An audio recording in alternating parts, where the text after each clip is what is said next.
This Sunday, we're covering the breaking news this morning. NSA leaker Edward Snowden on the run now as the government files formal charges against him. Plus, our own congressional summit on the hottest issues of the president's second term. The immigration fight is coming to a head with high stakes and big leadership tests for both the president and the GOP. The stock market stumbles. How much volatility is ahead on the economy? And what should Washington do? And the debate over spying. Is the country still behind the NSA surveillance programs, or does the president need to make a public case to keep them going? With us, four key Capitol Hill voices. Assistant Democratic leader in the Senate, Dick Durbin of Illinois. The top Republican on the Senate Homeland Security and Governmental Affairs Committee. Key conservative voice on immigration, Tom Coburn of Oklahoma. Democratic Congresswoman from California, Loretta Sanchez. And the chairman of the House Intelligence Committee, Republican Congressman Mike Rogers of Michigan. Then our political roundtable on Obama's rough patch, critical reviews of his trip to the G8 and his efforts on Syria, falling approval ratings. Is his second term slipping away? From NBC News in Washington, the world's longest-running television program, this is Meet the Press with David Gregory. Good Sunday morning, a busy one. We've got breaking news here that we are following this morning. NSA leaker Edward Snowden is on the move. He has left Hong Kong. He boarded a commercial flight to Moscow a few hours ago. Final destination unknown, but he is expected to land in Moscow in just a few minutes.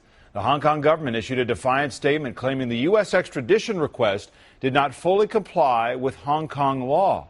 And WikiLeaks posted a statement just moments ago saying Snowden is, quote, bound for a democratic nation via a safe route for the purposes of asylum and is being escorted by diplomats and legal advisors from WikiLeaks. That organization, as you know, responsible for other high-profile leaks of classified information. All of this as the U.S. has charged Snowden with espionage and the theft of government property and has made clear that they intend for him to face justice here in the United States. Many questions remain. We want to talk to the chairman of the House Intelligence Committee, Mike Rogers, who is with us exclusively this morning, in just a moment. But first, I want to bring in the man who actually broke the NSA surveillance story for the Guardian newspaper, columnist Glenn Greenwald. He's got additional information this morning. Glenn is in Brazil this morning, and I should point out there's a very big delay between us on the satellite, so I want to be mindful of that. And Glenn, so as I begin this morning, tell us where Snowden is, where he is ultimately headed.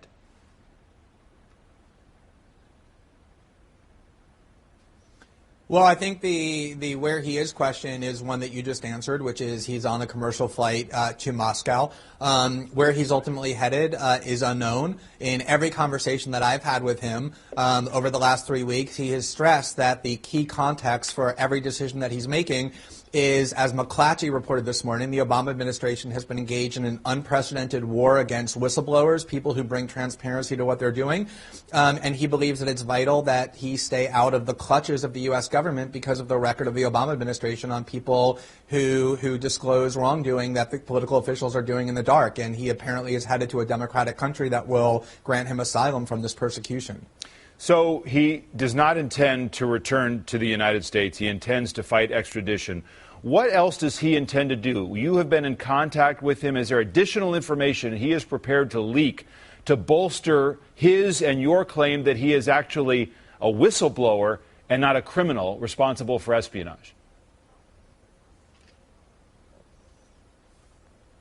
Sure. I think the key definition of whistleblower is somebody who brings to light what political officials do in the dark that is either deceitful or illegal. And in this case, there's a New York Times article just this morning that describes that one of the revelations that he enabled, that we reported, is that the Director of National Intelligence, James Clapper, went before the U.S. Congress and lied outright when asked whether or not the NSA is collecting any form of data on millions of Americans. His response, Director Clapper's response, was, no, sir. As the New York Times said today, even Clapper has had to say that that statement was absolutely false. And the very first conversation I ever had with Mr. Snowden, he showed me the folder in which he had placed the documents and labeled it NSA lying to Congress that proved, as we reported, that the NSA is bulk collecting the phone records of millions of Americans indiscriminately, exactly what Clapper denied to the Congress was being done. As for illegality, the New York Times also said today that the bulk spying program exceeds the Patriot Act, and there's a FISA court opinion that says that the U.S. government, that the NSA, engaged in unconstitutional and illegal spying on American citizens. That court opinion is secret, but he showed me documents discussing internally in the NSA what that court ruling is, and that should absolutely be public. With regard to that specific FISA opinion, isn't the case, based on people that I've talked to, that the FISA opinion, based on the government's request, is that they said, well, you can get this, but you can't get that. That would actually go beyond the scope of what you're allowed to do, which means that the request was changed or denied, which is the whole point the government makes, which is that there is actual judicial review here and not abuse. Isn't this the kind of review and opinion that you would want to keep these programs in line? I don't know what government officials are whispering to you, David, but I know that the documents that I have in my possession and that I have read from the NSA tell a much different story, which is that there was an 80-page opinion from the FISA court that said that what the NSA is doing in spying on American citizens is a violation of both the Fourth Amendment and the bounds of the statute. And it specifically said that they are collecting bulk transmissions, multiple conversations from millions of Americans, not just people that are believed to be involved in terrorist organizations or working for a foreign agent, and that this is illegal. And the NSA then planned to try and accommodate that ruling. But I think the real issue as journalists and as citizens is, why should we have to guess? How can we have a democracy in which a secret court rules that what the government is doing in spying on us is a violation of the Constitution and the law, and yet we sit here and don't know what that ruling is because it's all been concealed and all been secret? I think we need to have transparency and disclosure, and that's why Mr. Snowden stepped forward, so that we could have that. There are reports that he's ultimately headed to Venezuela. Is that your understanding?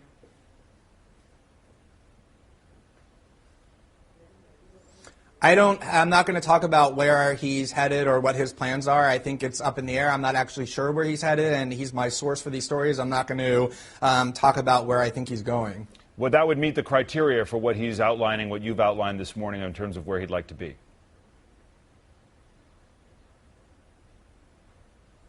Right. Well, Venezuela has a democratically elected government, though it has lots of problems in its political system. And I think the real question is, why should an American citizen who joined the U.S. military, worked for the CIA, worked for the NSA, why does he feel that he has to flee the United States simply because he steps forward in a very careful way, goes to newspapers, reveals wrongdoing and lying on the part of U.S. government officials?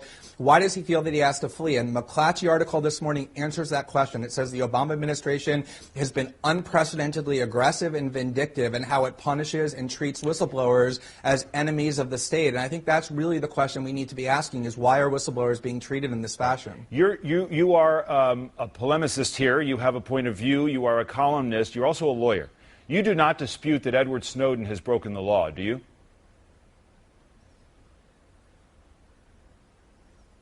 No, I think he's very clear about the fact that he did it because his conscience compelled him to do so, just like Daniel Ellsberg did 50 years ago when he released the Pentagon Papers and also admits that he broke the law. I think the question, though, is how can he be charged with espionage? He didn't work for a foreign government. He could have sold this information for millions of dollars and enriched himself. He didn't do any of that either. He stepped forward, and as we want people to do in a democracy, as a government official, learned of wrongdoing and exposed it so we could have a democratic debate about the spying system. Do we really want to put people like that in prison for life when all they're doing is telling us as citizens what our political officials are doing in the dark? Final question for you, but I'd like you to hang around. I just want to get Pete Williams in here as well. To the extent that you have aided and abetted Snowden, even in his current movements, why shouldn't you, Mr. Greenwald, be charged with a crime?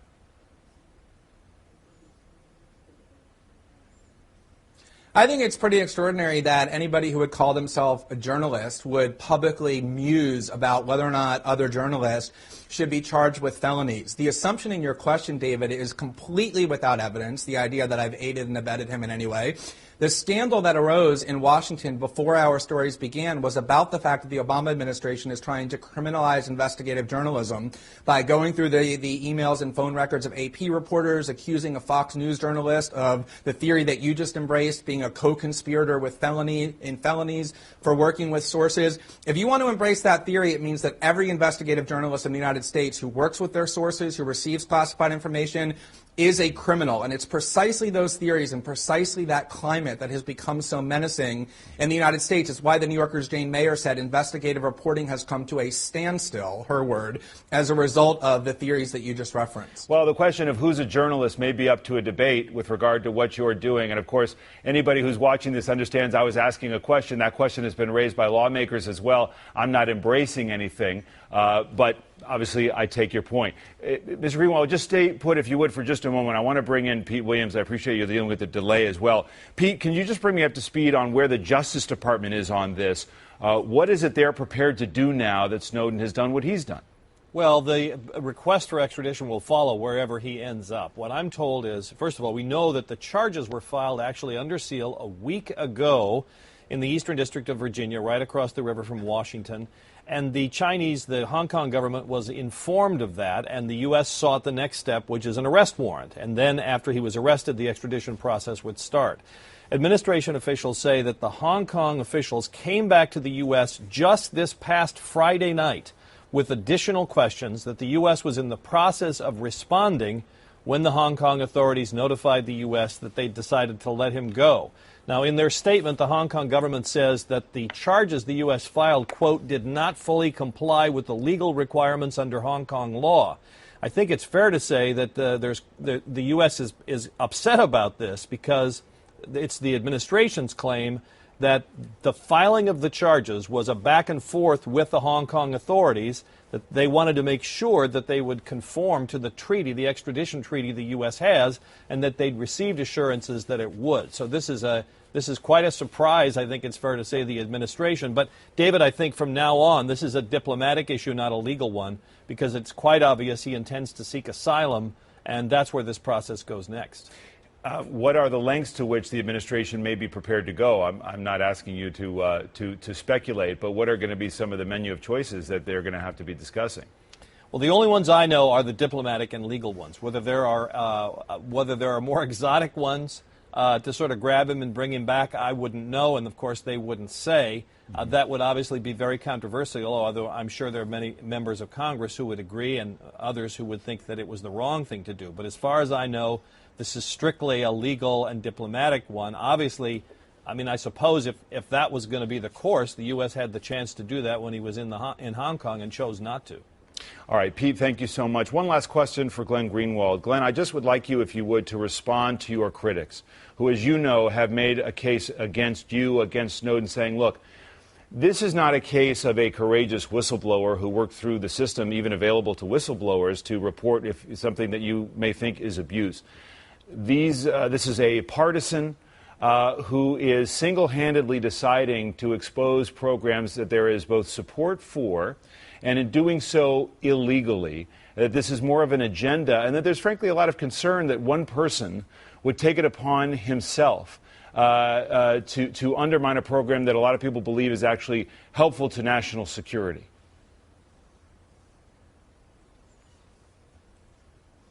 Right. This is what the U.S. government, the claim that you just referenced, has been saying for decades. As I said, they said the same thing about Daniel Ellsberg. They said the same thing about whoever leaked the Bush NSA eavesdropping program to the New York Times in 2005, or who told the Washington Post, Dana Priest, about CIA black sites. This is how the government always tries to protect themselves from transparency, is by accusing those who bring it of endangering national security. There's been nothing that has been revealed that has been remotely endangering of national security. The only people who have learned anything are the American people, who have learned the spying apparatus is directed at them. But let me just quickly say, it isn't Edward Snowden who's making the decisions about what is published. He didn't just simply upload these documents to the internet or pass them to adversary governments, which is what he could have done had he been inclined or had his motive been to harm the United States. He came to two newspapers, The Guardian and The Washington Post, and said, I want you to be extremely careful about what it is that you publish and what it is that you don't publish. Only publish accomplish what Americans should know, but don't harm national security. And we have withheld the majority of things that he gave us pursuant not only to his instruction, but to our duty as journalists. That's what whistleblowers and journalists do every single day, David. That's how Americans have learned about wrongdoing on the part of the U.S. government, through this process. All right, Glenn Greenwald, I really appreciate you coming on this morning and for your views. Thank you very much. Joining me now, Democratic Senator from Illinois, the Assistant Majority Leader, Dick Durbin, Republican Senator from Oklahoma, Tom Coburn, Republican